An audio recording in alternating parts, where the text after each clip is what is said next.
1904 of the Nafta, and all that follows through the administering authority, and inserting Article 1904 of the United States-Canada Agreement, or Article 10.12 of the USMCA, page 134 stat.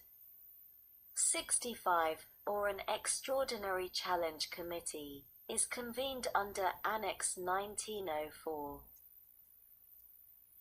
13 of the United States-Canada Agreement, or Chapter 10 of the USMCA, the administering authority, and B in subparagraph B, by striking Chapter 19 of the Nafta, or the agreement, each place it appears, and inserting Chapter 19 of the agreement, or Chapter 10 of the USMCA, 3 in paragraph 3, by striking the Nafta, or the United States-Canada Agreement, and inserting Article 1904 of the United States-Canada Agreement, or Article 10.12 of the USMCA, 4 in paragraph 4, by striking Section 402, B of the North American Free Trade Agreement Implementation Act, and inserting Section 412, B of the United States-Mexico-Canada Agreement Implementation Act, and 5, by striking Section 516 and F10, each place it appears, and inserting Section 516 and F9. B. Definition. Section 771 of the Tariff Act of 1930, 19 U.C. 1677, is amended by striking paragraph 22, and inserting the following 22 USMCA. The term USMCA has the meaning given that term in Section 3 of the United States-Mexico-Canada Agreement Implementation Act. Sec. 423. Conforming amendments to Title 28, United States Code. A Court of International Trade. Chapter 95 of Title 28, United States Code, is amended 1 in Section 1581 by redesignating paragraphs 1 through 4 as subparagraphs through D, respectively. B by inserting 1 after an IC in subparagraph D, as redesignated by subparagraph by striking paragraphs 1-3 of this subsection, and inserting subparagraphs through C of this paragraph, and a D by striking the flush text, and inserting the following. 2. This subsection shall not confer jurisdiction over an anti-dumping or countervailing duty determination, which is reviewable by the Court of International Trade under Section 516 A of the Tariff Act of 1930, 19 U.C.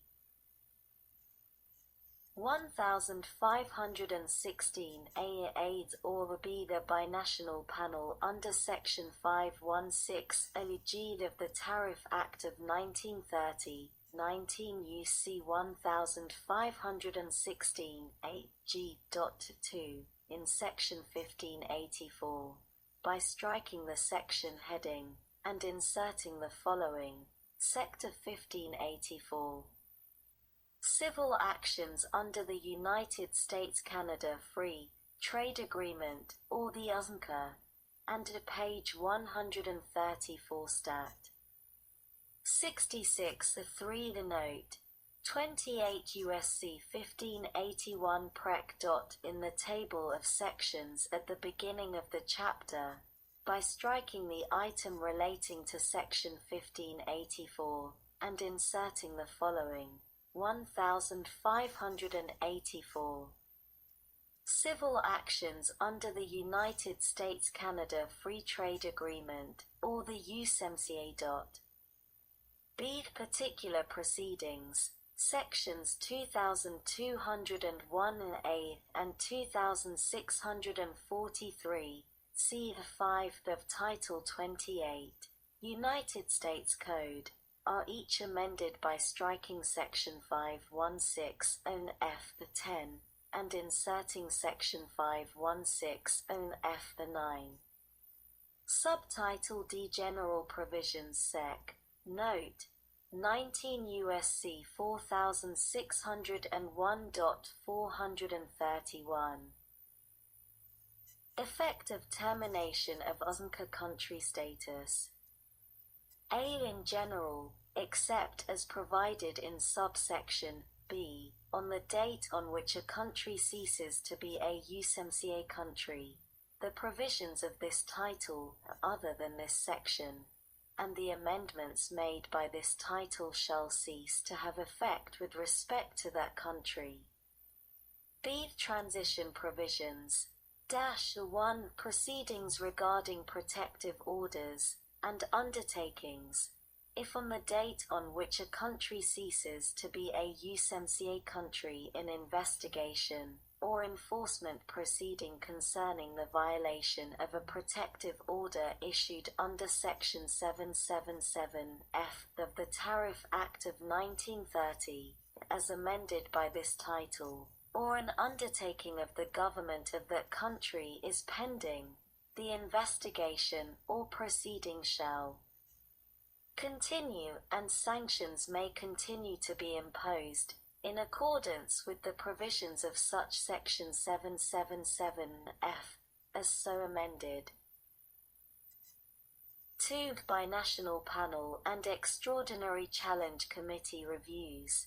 If on the date on which a country ceases to be a USMCA country, a binational panel review under Article 10.12 of the USMCA is pending, or has been requested, or B. An extraordinary challenge committee review under that article is pending, or has been requested, with respect to a determination which involves a class or kind of merchandise, and to which subsection G(2) of Section 516 of the Tariff Act of 1930, 19 U.C. 1516(a) applies. Such determination shall be reviewable under subsection A of that section. In the case of a determination to which the provisions of this paragraph apply, the time limits for commencing an action under 516(a) of the Tariff Act of 1930 shall not begin to run until the date on which the USMCA ceases to be in force with respect to that country. Sec. Note: 19 U.S.C. 1516 and Note. 432. Effective date. The provisions of this title, and the amendments made by this title shall take effect on the date on which the USMCA enters into force, but shall not apply 1. To any final determination described in paragraph 1b, or clause I2, or 3 of paragraph 2b of Section 516 and 8 of the Tariff Act of 1930, 19 U.C. 1516(a)(8), notice of which is published in the Federal Register before such date, or to a determination described in paragraph 2b(6) of that section, notice of which is received by the Government of Canada or Mexico before such date, or page 134 stat. 67(2) to any binational panel review under Nafta, or any extraordinary challenge arising out of any such review that was commenced before such date. Title V. Transfer Provisions and Other Amendments Sec. 501. Drawback. A. Note: 19 U.S.C. 4534. Clerical Amendment. Section 208 of this Act is amended in the section heading by striking the reserved. B. USMCA drawback.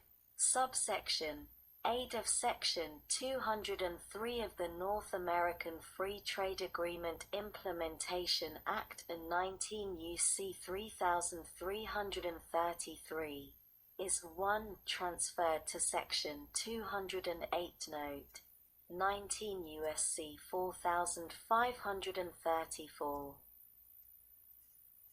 of this Act, 2. Inserted after the section heading for that section, as amended by subsection A, and a 3. Amended by striking Nafta country, each place it appears, and inserting USMCA country, B, in the subsection heading, by striking Nafta, and inserting UNCA, C, in the matter preceding paragraph, a 1-I. By striking, and the amendments made by subsection a B and a 2 by striking Nafta drawback, and inserting USMCA drawback, D, in paragraph a 2-I in subparagraph a, by inserting sorting, marking, after repacking, and a 2 in subparagraph a B, by striking paragraph 12 of section A of Annex 703.2 of the Agreement, and inserting paragraph 11 of Annex 3B of the USMCA, and of E by amending paragraph 6 to read as follows. 6. A good provided for in subheading 1701.13.20 or 1701.14.20 of the HES that is imported under any re-export program or any like program and that is used as a material, or B is substituted for by a good of the same kind and quality that is used as a material, in the production of a good provided for in existing Canadian Tariff Item 1701.99.00 or existing Mexican Tariff Item 1701.99.01, 1701.99.02, or 1701.99.99 relating to refined sugar. C. The same kind and quality. Section 208 of this Act, as amended by subsection B, is further amended by adding at the end the following: B. The same kind and quality, for purposes of paragraphs 3, 5C, 6B, and 8 of subsection A, and for purposes of obtaining refunds, waivers, or reductions of customs duties with respect to a good subject to USMCA drawback under Section 313N. 2 of the Tariff Act of 1930, 19 U.C. 1313, N2. A good is a good of the same kind and quality as another good. 1. For a good described in such paragraph as 6b, if the good would have been considered of the same kind and quality, page 134 stat. 68 as the other good on the day before the date on which the USMCA enters into force, or 2 for other goods if the good is classified under the same 8-digit HES subheading number as the other good, or a B drawback would be allowed with respect to the goods under subsection a B4, J1, or a P of Section 313 of the Tariff Act of 1930, 19 U.C. 1313. D. Certain fees, inapplicability to countervailing and anti-dumping duties, subsections D, and E of Section 203 of the North American Free Trade Agreement Implementation Act in 19 U.C. 3300